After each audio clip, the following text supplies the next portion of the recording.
Welcome to the backdrop. Our next guest has had a tremendous influence on the events and entertainment landscape, not only across the Middle East, but internationally as well. With more than 35 years of global experience, he's helped shape some of the region's most ambitious attractions, events, and destinations.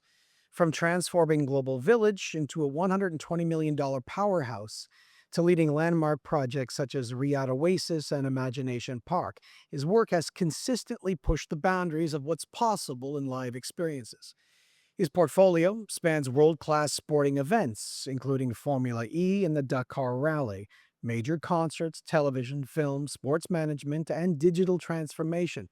Beyond delivery, he's also played an important role in shaping policy and industry development through collaboration and with governments and engagement with both British and European parliamentary institutions. Known for combining commercial vision with operational excellence and for championing sustainability and inclusivity, he's successfully led organizations ranging from fast growing startups to major international enterprises. So now please join me in welcoming our next guest, Paul Grinnall. Paul, thank you so much for joining us. It really is a treat to have you here. We had a bit of a pause in the first quarter of the year, getting into the second quarter. You know, you doing okay? How's everything? Yeah. Well, firstly, thank you very much for inviting me, Michael. It's a pleasure to be here. Pleasure to have you. And yeah, over the last few weeks, few months, it's been quite a challenge. Yeah. We've had to really rethink how we do things, innovate, pivot, and innovate again. And if that doesn't work, pivot and innovate some more. So ultimately, it's been really quite exhausting. Yeah, it But has. this is the environment we're in. Yeah, it's unfortunate because we've had to put a few things back, but everything is racing forward now. I see a lot of activity happening over the summer, which typically is a quiet time. But when we get back to this, what we want to do here is we want to sort of, I guess, educate, but we want to get people sort of behind the scenes on what makes events tick from all sides. You've seen every side of it, and you've seen it not just here, you've seen it internationally, in all of its forms. But probably the most powerful thing is the storytelling aspect. So, from your perspective, when is storytelling genuinely powerful? When is it real? And when is it just sort of on the surface to appeal to some sort of optics that are in play at the time? Uh, well, storytelling really is its at its most powerful uh, when it's relevant and emotional, and you get a real connection with it.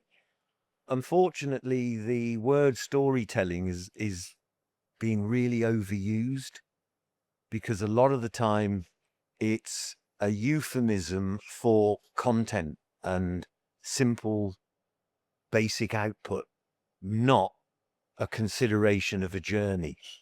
And those touch points that your guests go through way out when the event is announced, that's when the storytelling starts. It's the greatest stories in the world. And I remember it when I was at school having to do creative writing.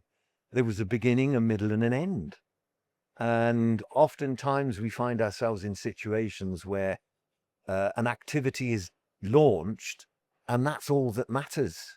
It's that vertical pillar of the moment in time when the guest arrives, rather than considering way out that you first announce it, what it is that you want them to feel, how you want them to react to not just the activity as a whole, but all those interactive points where they get to see specific ideas, specific exhibits, specific interactions, and all of those connections need to be considered.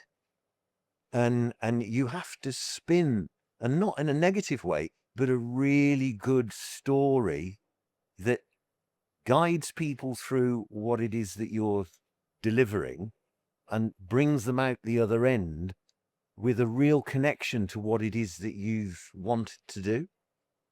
And Mm. so storytelling isn't just about clipped sound bites or nano messaging and social media output. It's about the journey from the moment that somebody sees your first advertisement or promo piece Mm. to the moment they arrive, to the moment they go through it, and the moment that they come out of that experience, and how you interact with them after that as well, Right. and developing the community. But this needs to be curated and thought through rather than reactive. Right. Well, I mean, that's a very good point because we talk about the storytelling, which is a critical and vital element of any event in one form or another. But you really nailed it when you're talking about the expectation of experience, the experiential, the experience economy. Um, really is a big part of the events industry now. And that is really a huge burden put on a lot of events organizers, a lot of brands, a lot of stakeholders, where you're not just telling a story, you're also providing something that is a true experience that they're going to walk away from and talk about.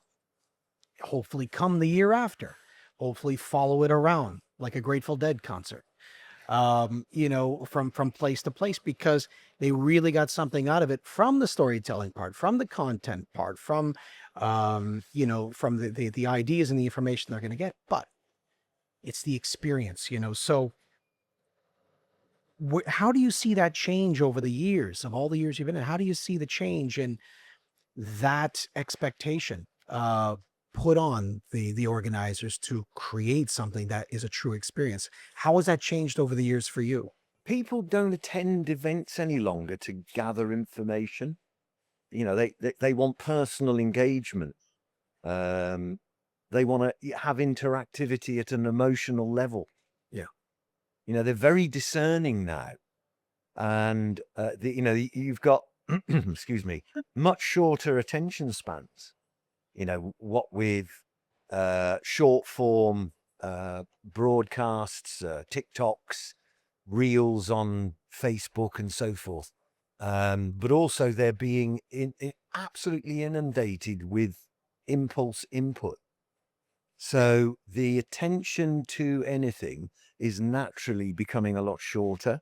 And if it doesn't feel authentic or somebody feels that they can engage with it, whether it is a cultural experience, an entertainment one, or an educational environment, all these activities can be made much more fun by creating the exhibit in a more engaging and entertaining way. Yeah. I mean, there was an exhibit, I think it was in Washington, that was all about telecommunications. And they had, I think it was an interactivity with either Marconi or Alexander Graham Bell, where you could pick the phone up Mm, and you could have a conversation with them.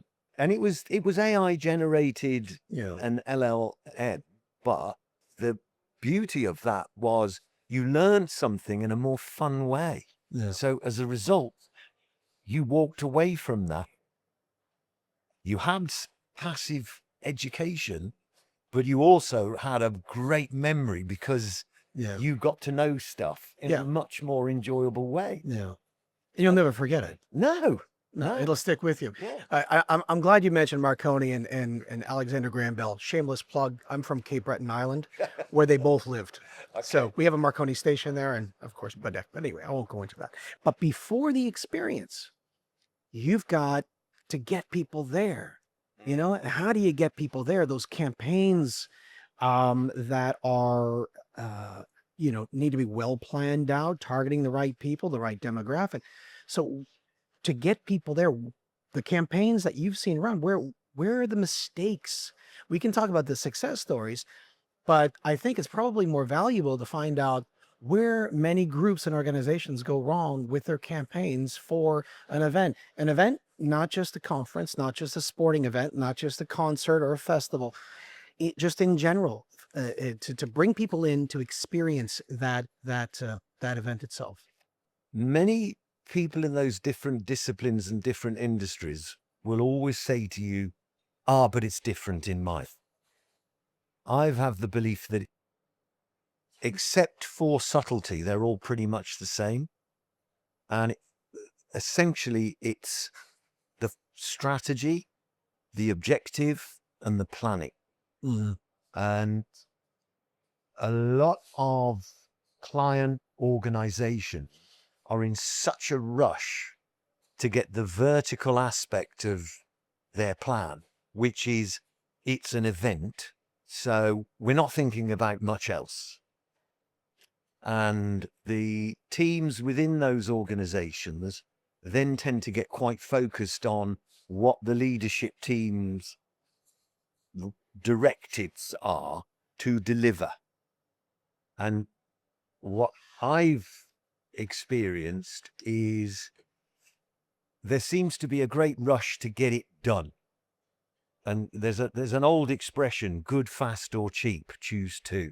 And this is where it kind of trips up, because you cannot think of delivering anything unless you've considered your digital marketing, your above the line marketing, your data capture and the analysis of that data.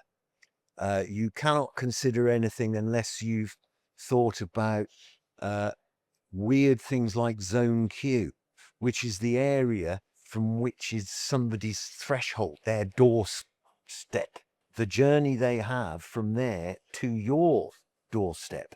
A lot of events have fallen foul because the facilities to get there, whether they be public transport or Yeah, roads, are complex and cumbersome. yeah, Even if they're walking from point A to point B, the journey that they take there, is there any collateral on the out-of-home advertising sites right. that brings them all together in their mindset and emotion to where it is that they're going? And so, this journey has to be considered. And this is what I was saying about the storytelling. Yeah, We're not writing scripts for movies. What we're trying to do is create a journey where people go from their sofas to your venue and have a complete connection with what it is that you're going to provide them when they get there. Mhm. And ensuring that then, all the way through your activity, that storytelling is connected. And even after that, when you've done your pre-event marketing and your digital promotion, and you've built community on social media platforms, that you're still communicating with them, that you are maintaining the relationship for as long as you can after the time that they went there. right, right. Keep And that tether yeah, connected. Yeah, it's vitally important that it isn't just about the delivery of the action. yeah, It's about the connection in the very first step, pre, during, and post. yeah. I agree. And many organizations are just all about the during, Yeah, and they forget that opportunity, which means they miss an awful lot of opportunities to their yeah, benefit. yeah. They don't rinse it out enough. When we talk about the campaigns and how to build them up, or whether you're delivering a proposal for a bid for a large scale event like Expo or COP or Special Olympics or any of these, when do we start sort of pitching less on resource laden elements and more on creating something more creative? How do we start getting away from the resource side and getting more into the creative side where we're not focused on, commercial practicality for everything or resource practicality for everything, but we're thinking out, I don't like say thinking outside the box. I know it's a little bit cliche, but in that way, how can we sort of become a little more creative in our thinking? Time. Yeah. The clients need to give the agencies and the vendors involved more time Yeah. and greater clarity. I mean, oftentimes I've had an RFP. Sometimes it can be as little as a paragraph, Yeah. and sometimes it can be quite complex, but only on the technical and Mhm. operational side. And the gaps between which is where the creativity and the wow factor that they are seeking Yeah. isn't communicated clearly. Yeah, no, I know exactly what you mean, and sometimes there's not enough information, but time really is critical, and we know that we've all had the RFPs where when does the event take place? Oh, it's next month. Come on, I mean, forget the fact that sales and marketing need a real lead time to be able to make it successful, to bring in the right partners and to bring in the right funding and all of that. But yeah, I think you hit the nail on the head. It really does require more time and but the creativity. Let me ask you, so the creativity is something that is usually with the client. Sometimes they don't, unless they're specializing in an agency that is creative.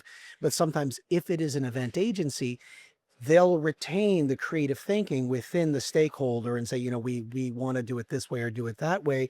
And the technical side, as you mentioned, that's your share. The heavy lifting part with the technical, the look and feel and logistics and operations, that's you. How are you going to do it?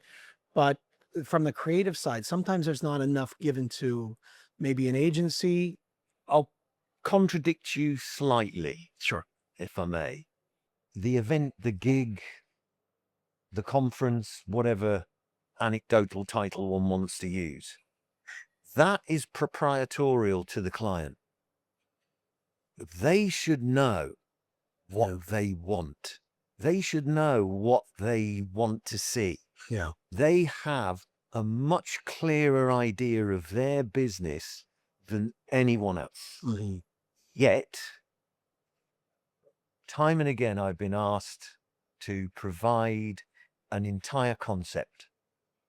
What I've done in more recent years, and technology's really contributed to this, is in the more analog days, I'd get a napkin, I'd get a piece of paper, Yeah. and I'd sketch. Yeah. So is that what you mean? Is that what you're Yeah. looking for?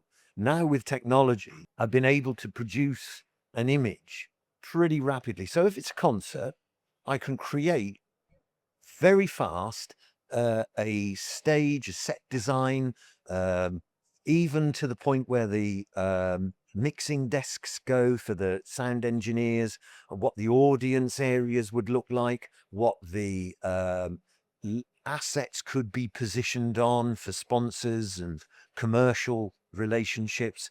And all of that comes out in one master image. Right. And then out of that, you get a checkpoint of, yes, that's what was in my mind, Yeah. or no, can you alter it? Quickly do that. And then you say, okay, that picture matches what the vision in my head was. Right. And then that gives you a really good jumping off point, because with that image, you can then start drilling down into BOQs, SOPs, Yeah. SOWs. You start building your technical and operational list of what you're going to need, as well as where the opportunities are commercially and how the marketing teams can engage and build out a campaign based on that. And it won't look the same by delivery, Yeah. but it near as damn it will. Yeah. However, when you're not in that situation, a lot of clients push onto the agency a demand to guess what's in my imagination. And what that does is puts a lot of pressure on the creative content ideation. Now, creating an operational plan and a technical requirement, I don't want to undermine it. It's not simple, but it's easier Right. because it's an ABCD process by and large. But to create the image and the look of what it is that you want to have when you pull the curtain back, Mm. that's a lot of man hours. Yeah. sorry, I should say person hours, goes into building that, often with little direction from the client, and a whole lot of guesswork, hours and cost. I mean, you're averaging 35, 40,000 dirhams a pitch, Yeah. and you're throwing mud at the wall. Yeah. Yeah. And there's not enough collaboration. Now, a part of that's because of the ways that the organizations work, which is that your contact point doesn't always have the authority to make decisions when they have to refer up. So then you're getting a plan looked at by somebody who's no emotional connection to Yeah. it whatsoever. Yeah. You're right. So the challenge is getting more collaboration out of the client and them giving you, as I said earlier, more of their time Yeah. for you to bounce back suggestions. Yeah. But if it's done in the way that I suggested with, let's produce an image real fast and then modify and enhance that, you're working from an agreed picture from the outset. And then that gives you a lot more assurance that both you and the client are going to get the gig and deliver what they want with a lot less adversarial relationship. I agree completely. And I think my point at the beginning was really just the fact that the stakeholders know their business better than anybody else. The ones that, the ones in control, the ones that are, dominating the positioning and the messaging of what they want. And I get that. They have an end result in mind, but the shaping of it, the creative shaping of it is many times the reason why they go to an agency, because how can we make this impactful, powerful? How can we create something that is a little different, little unique than someone else, is doing it in another whether it's a road agency or it's a pharmaceutical manufacturer, whoever the client is.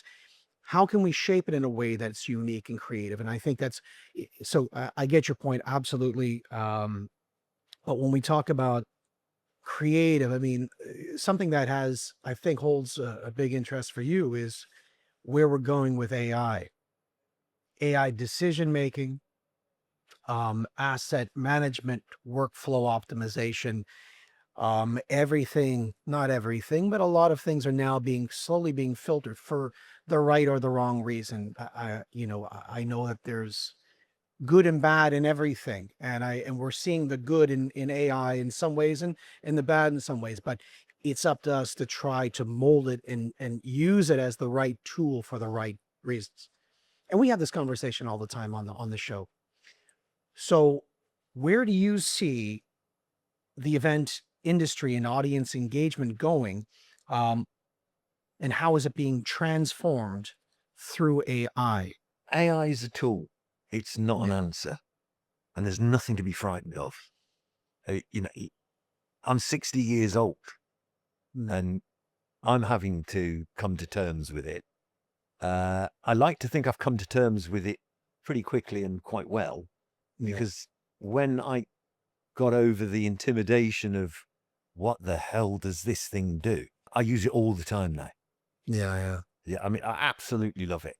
It is fun. And it's firstly, have expectations that there's no one tool Yeah. that does all that you want. And even in the specific activity, that one tool doesn't do all of those specific activities the way you want it to. You have to work with a range. And sometimes you work in conjunction with tools. So once you've got its output, you have to put it through another tool Yeah. to get a more refined version of what you're looking Filter, for. filter, filter. Yeah. Yeah. How the events industry are going to benefit from AI, it's hands down operationally, as you suggested, workflows, audience engagement, delegate communication, a lot of these, Analyzing assets and asset yeah, optimization. Yeah. because a lot of these interactions are absolutely able to be automated. I mean, look, we do have the frustration with bots and chat bots and things like this, but the technology's moved on significantly since then, and you can have avatorial relationships with what you think is a person on screen Yeah. who will guide you through the process of registration, guide you through the process of finding hotel rooms, guide you through the process of what the schedule of the conference is going to be. And based on the inputs that you may have put in to register for the event, can guide you to the ones it thinks you're likely to be more interested in, and then introduce you to like-minded people in that room. Because we all struggle with networking a room. You know, that outwardly I may appear confident, but you put me in a room full of strangers, I hate it. Yeah. It's the worst experience ever.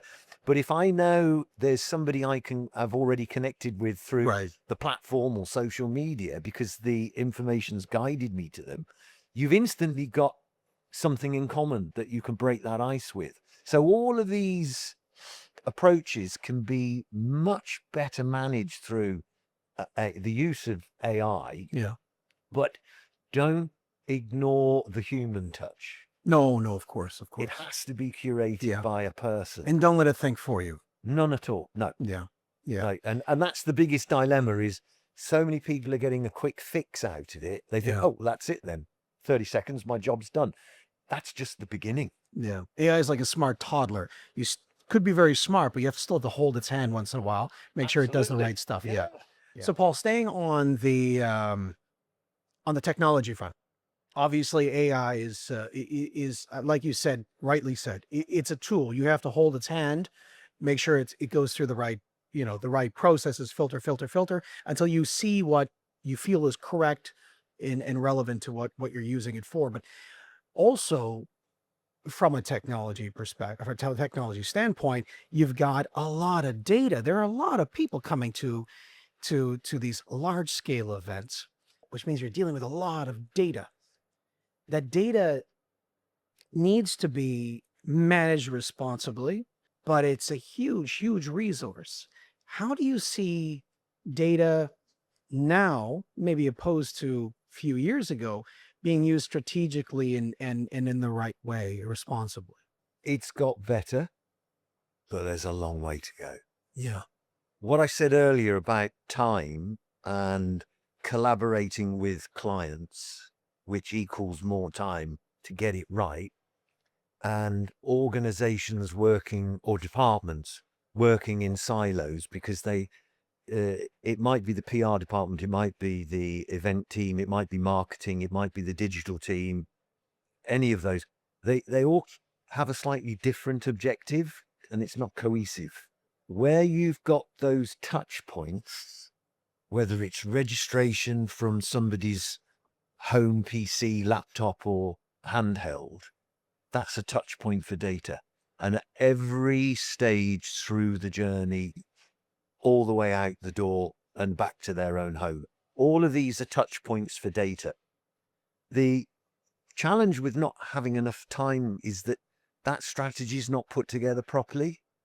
So it all tends to be focused on either registration at home or registration on site. Yeah. And there are other companies that use heat maps to see where people move and how they track around the venue or the hall, etc. But that's only useful next time. It's something that you need to have access to in real time. Right. The challenge is everybody's got data. Yeah. As I said, some are using it better than many. And it's what I call data saturation without strategic interpretation. So it just means I've got an awful lot of information. I'm trying to get answers out of it quickly, but are they the right answers? Have we had the time to ask the right answers? Did we set up the touch points before we opened, having planned it properly so we could glean as much benefit as possible?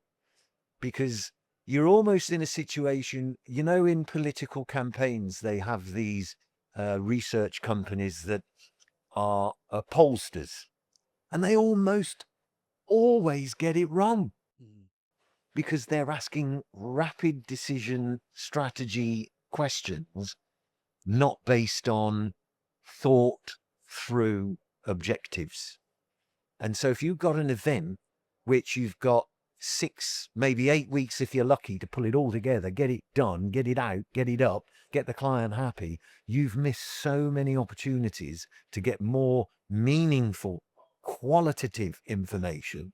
But then you've got to have the people in the organization who know how to read it properly. And if you don't, find a vendor who does. But because it takes time to find a trusted vendor, because we haven't spent time with them to get to know them on a personal level and build that human connection, Yeah. that we're in a rush just to get somebody that can interpret something as fast as we can. Hmm. Our employees, if it's their task to do that, oftentimes it's a marketing department, because statistics and data analysis is marketing, right? Hmm. No, it's a science. And so we don't use our data anywhere near as well as we possibly can. And there's an old expression that I remember years ago, and this was about CRMs: crap in, crap out. Yeah. Yeah. And there you have it, because you've even got people in your organization that don't fill the fields in properly. Yeah. They just want to get it done and move on to the next screen. Or you've got people who register, or the general public who come to your activities. They don't want to be bothered with it. So No, no, of we've course. got to find a way to make it easier and a pleasure to do. But this is where being strategic and smart about those touch points, Yeah. that you're enabled to pick up more information. Have Bluetooth enabled interactivity where they're stood in front of an exhibit.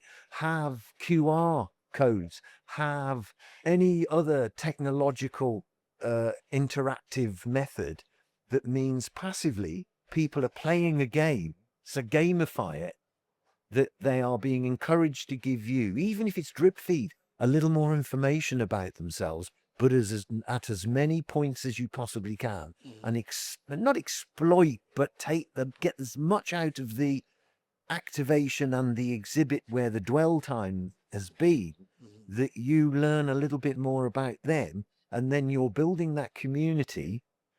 You're then enabled to communicate with that community after your activity, because you can provide them offers, you can provide them the next thing that you're going to do. You could partner with a commercial organization, and maybe even your sponsors, enabled to Yeah. get more connectivity to those people. Right. Yes, they're going to want to sell them more stuff, but do it in a way that makes it feel like, I want to do this. Exactly. It's more intimate, more personal, and you're appealing to them in a way that now from their data how they can be appealed to, because you can make it a little more personal than just casting a net. Sometimes that data, just in the old days, would just get shipped to the sales department. But there is something to be said about having the intuition, um, of doing this for a long time, understanding the feel in a boardroom and knowing what's problems are gonna happen around the corner, and detecting them before they happen, sort of thing. And that's something that I guess I don't know if it can be taught, but if it can be taught, how do you feel about, or what is your opinion on mentoring younger people in this events industry, in the events industry, here or internationally? Where would you start? What are your first recommendations, suggestions, advocacy for people that are in any part of this industry starting out? 100% behind it. No. Absolutely. I mean, I mentor people now, not in my business, and from different parts of the world. I'm 100% behind it. Firstly, when I'm dead and buried, all that information goes with me, so it's no good there. No. So so and in the environments professionally, there have been teams that I've worked with that have come up against an issue, and they've stopped, stare still, Yeah. because in that moment they're overwhelmed and they don't know what to do. And it's where the experience come in. Sometimes it's innate, Mm. and you just react. Sometimes it's considered, because you pull from memory, and you go, this is how we solved it the last time. Yeah. Or I just need to adapt it for this time. Or going through the process, because experience tells you that things go wrong, you've maybe not had a crisis plan, but you've had a plan A for the objective, but a B and a C and what ifs, because you know these things are going to be pinch points. You can see them. So this is for me the benefit of experience, and it is imperative and incumbent on us all to pay that back to the community that's coming into the business. And also, we've got such a lot to get out of them. There's so many times, particularly with, laptops and communication and artificial intelligence, and with iOS and MOS programs, where somebody who's been significantly younger than me has either said, "Oh no, there's a better way to do that." It's like, "Oh right, show me." Yeah. Or Works both ways. "Can I do this?" Yeah. And I've prompted it, and oftentimes, like people do, they take over the mouse, and I say, no, talk me through it so I can do it myself. And you only have to show me once, and I got it. But it's been such a pleasing experience, because they've spent a bit of time with me, which has built a relationship in a slightly different way than a hierarchical one. And I spent a bit of time with them, and they've also taught me something. Yeah. And so when the time comes that you do need to lean on the people in your team, you've got much more trust and affection, because you've had that interaction. Yeah. But if things are done in silos and it's all done by email, you don't know who to count on when the chips go down. You don't have that friendship. You don't have that bond. And this is a slight dilemma for me, that I haven't got a problem with hybrid or remote working. It has a time and place, and it's great. No. But equally, in the office environment, there are people that sit next to each other and email one another and don't say a word. Yeah. We all know that feel. Yeah. I understand that there's that comfort in not having to interact. Yeah. But equally, well, that's the glue that bonds a team together. Yeah. And I've done deliveries of shows, events, festivals, etc. And because we've had that connectivity beforehand, it's made things a lot more pleasant on site. True. And then when things inevitably go astray on site, you don't shout at one another, because you don't have that tension, because you know who each of you are. You can get the right person involved, or you can just pick someone and say, Ahmed, Tony, with me. We've got to deal with this. And they don't mind, because they like you, because you've spent time with them. And you know their character. Yes. Yeah. At the end of it, we all sit round the table on site and have sometimes very emotional experiences. Or it adds to the banter. The to and the fro of Nicky taking. That you couldn't have, because they don't know you. They're not in on it. But they do now. There's a very special bonding in events teams when you work together. Once a project is completed and everything went pretty much to plan, at least for the perception of a solid finish. There's going to be little things here and there. You fix them, you move on. But at the end, when you're having a little dinner at the end, or you're doing the family photo on the stage, and it's finished and you're just fatigued, but there's just a feeling that it's like a band of brothers, you remember shouting at someone down here quickly because you needed to get something, and it's not personal, but listen, we need this done, we need that done, quick, fix that, there's a panel up. Everybody has come together and fixed the problem, or have made someone else look good, or have made the client happy. And no matter what, all of it is this cumulative, just holistic feeling of, wow, we've done it. It was a great event, tear down time. Now let's just, relish in this. And there is a camaraderie in that Yeah. a lot of people don't get unless you're in that industry.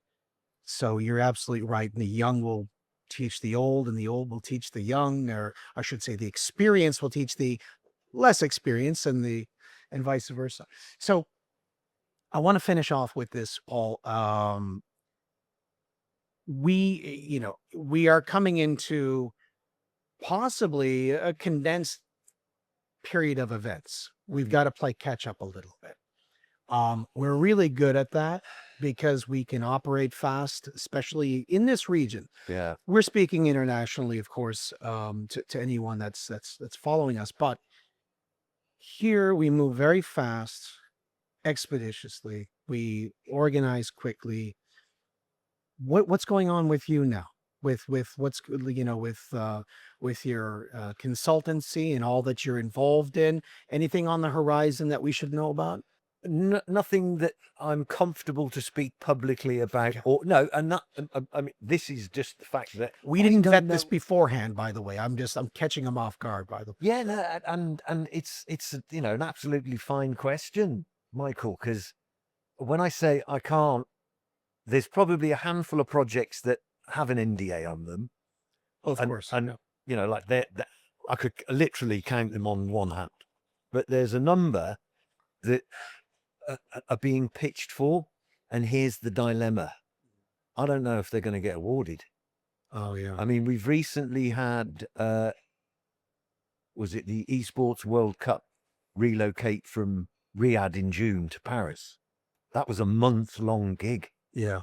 at least, Yeah. and that's not build up, delivery, and breakdown. That's the event open day period. So that's a significant change.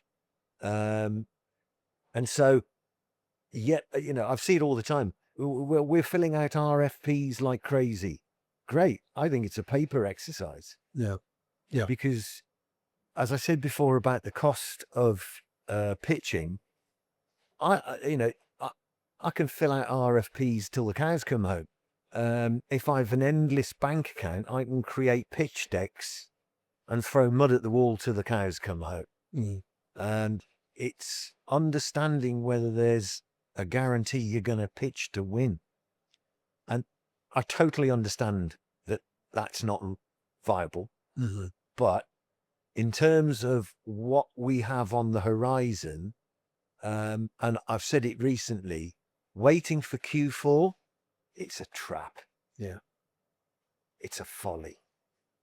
Sorry, I've got to be, as I No, we believe, realistic. And it isn't right. I come from a background where don't tell me what you want me to hear. Tell me what I need to know. yeah. So if it's going grey, I can do more of that. If it's going astray, I can look at why and fix it. I don't like surprises. Yeah. So this statement comes out of that fact that if Q4 lands the way we hope it's going to land, it's going to be a tsunami.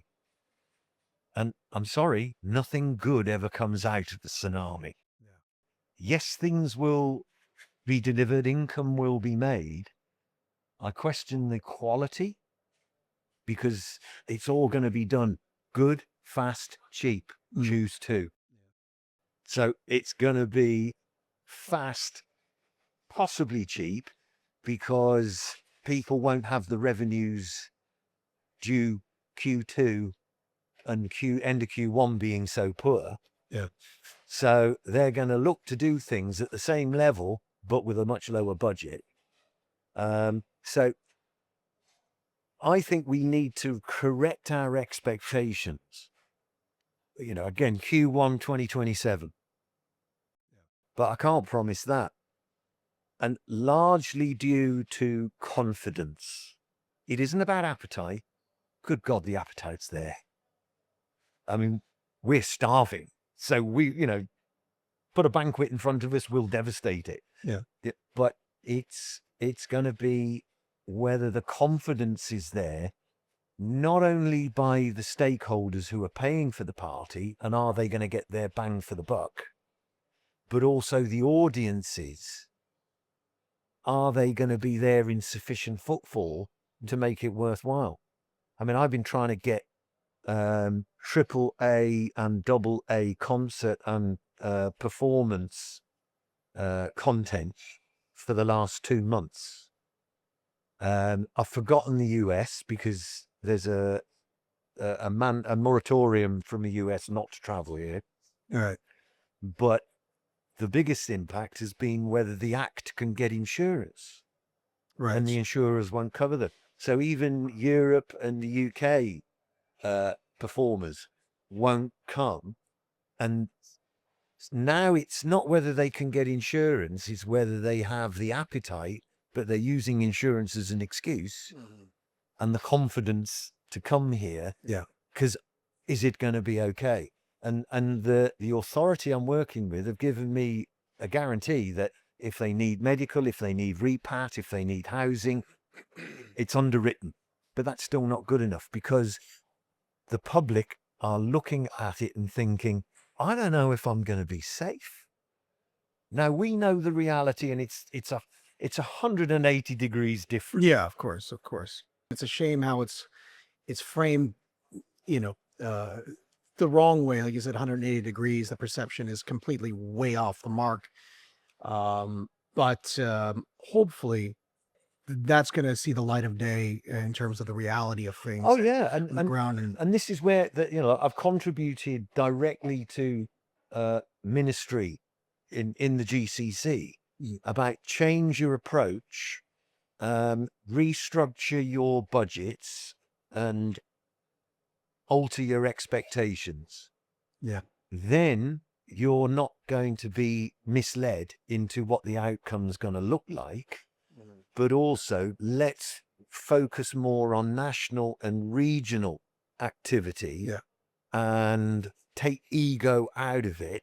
Yeah. And stop looking for the big bang wow, because you'll be spending a lot of time and effort, Chasing money, your tail. chasing your tail. Yeah. And there's an awful lot that we can do in the UAE, in Saudi, hopefully in Qatar, hopefully in Bahrain, but within the GCC as a whole, both nationally and collectively, to sustain our own economies. Yeah. Because we have the population. We have the market. Yeah. Yeah. We just got to adapt the storyline Yeah. that resonates with the people that are here, Right. rather than an easy win of just make the internationals happy. Global this event, or global this summit, global this conference, or bringing in the Rolling Stones. I think it's probably easier to. No, it makes a lot of sense. We do have the appetite here. We have the interest here. We certainly have the resources. We have the funding. Yeah, it makes a lot of sense. Well, and my concern has always been, again, with when we said earlier about a very long summer. Yeah. My concern's been that the freelancers and the vendors, they've only got so much cash flow and so much bank deposit to last as long as they can. And almost certainly they'll go elsewhere. And then when and if Q4 comes in like we hope, this is why I question the quality of it all. Right. Yeah. Where are the people? Where's the hardware? Where's the know-how?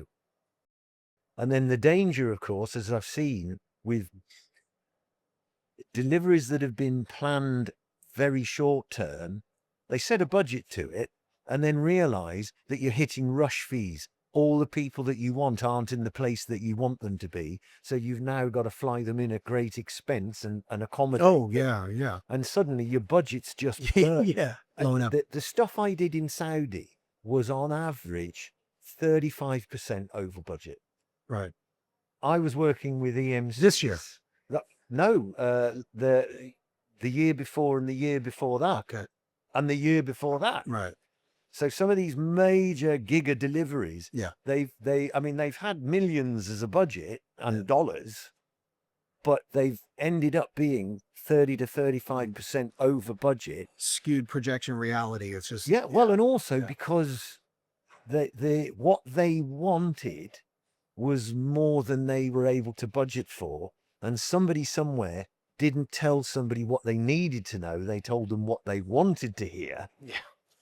and then start applying for budget overruns, Yeah. or somebody in that authority gets involved and says, no, we want to change it to this, we want a bigger of that, we want all of the signage and the wayfinding and the branding altered, because we don't like what it looks like. Right. You know, there's going to be no, that's in the budget. No, it isn't. That's additional. Yeah. And then you're sitting down with the authority, going through line items for months, trying to explain to them that there is a But budget. that's also the result of a nascent industry, right? I mean, the events industry is fairly nascent in Saudi, so they don't know what the expect. They don't the line items.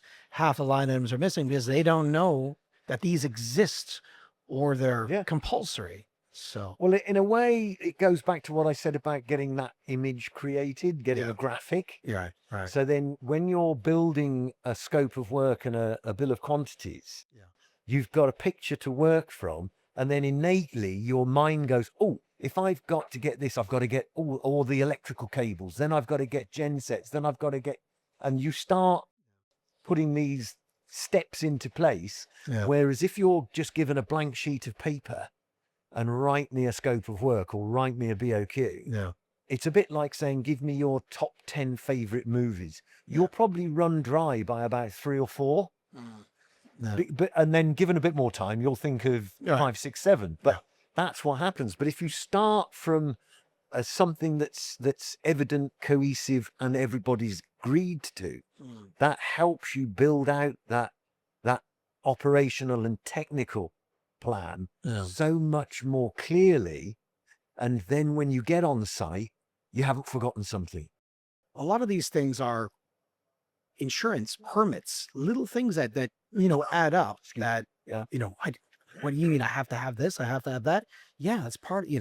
So yeah, there's a lot that require scrutiny by a strong event organization that can tell you the facts and the truth and the reality behind what you're expecting. So, but Paul, it was a longer conversation I thought, and I'm really glad that it was, because we had a really, really great chat. And it's not often you get to speak to someone that it knows the industry inside and out for so long, especially in the region. Really great to have you here. Thank you for taking the time. I hope there's something of value in there. And thank you very much again for inviting me. Pleasure. Thank you so much.